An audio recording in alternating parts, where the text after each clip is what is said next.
কৃষ্ণ কৃষ্ণ জয় গুৰু শংকৰ। মই নিপু মহেন্দ্ৰই সকলোকে স্বাগতম জনাইছোঁ। আজি আমি উপস্থিত আছোঁ গহপুৰৰ কুহিমাৰী বৰনামঘৰত। আজি আমাক শৰণ দিয়া হ'ব।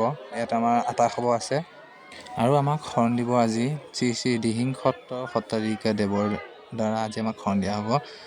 ইয়াত শৰণ দিয়াৰ লগতে ভাগৱত পাঠ উপাখ্যা অনুষ্ঠানো হৈ আছে। যিহেতু শৰণ সকলোকে একেলগে নিদিয়ে, গ্ৰুপ পাতি দিব। এইফালে আছে আমাৰ গ্ৰুপটো। আমাৰ গ্ৰুপত আছে 20জনমান আৰু আমাৰ শৰণ লৈ অহাৰ পিছত আমাৰ যিহেতু অন্নমুঠি যোগাৰ কৰিছে, সেয়া আমি সকলো আহি গ'লোঁ অন্নমুঠি খাবলৈ। আমাৰো আজি সৌভাগ্য, আজি ইয়াত আছে 22খন খেলৰ ভকত বৈষ্ণৱ। আমি সকলোকে লগ পাইছোঁ, বহুত ভাল লাগিছে। আজি আমাৰ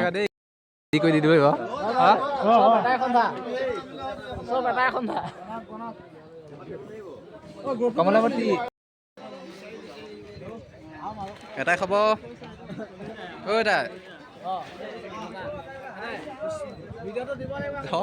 দিব লাগিব। এটাই খাব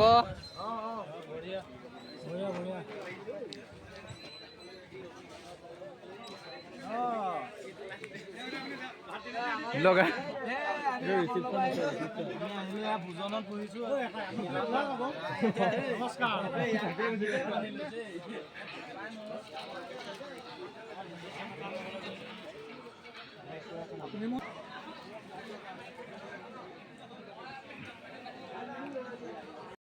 অন্নমুঠি গ্ৰহণ কৰি আহিলোঁ গাঁৱৰ পৰিৱেশটো চাবলৈ অকণমান ভিতৰলৈ।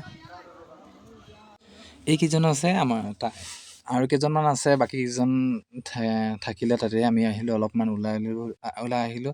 ওলাই আহি বহুত ভাল লাগিলে। ইয়াত জেগাটো বহুত ধুনীয়া।